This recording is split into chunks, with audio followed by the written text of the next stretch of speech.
So hey bro, welcome back to another quick and very interesting tutorial. But in this quick tutorial, I'm going to show you how you can fix the issue if the display of your Windows laptop have become too large and it has become very annoying for you. Now, in order to fix that, simply right click on the desktop itself, or you can simply go to the settings as well, and you need to go to this option of display settings right there.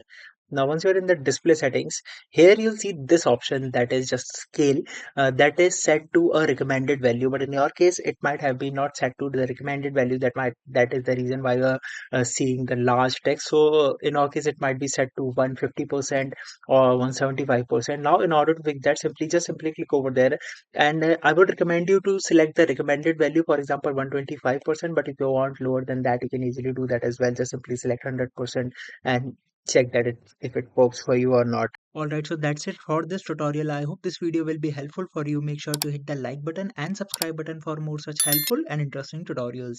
See you in the next one. Take care.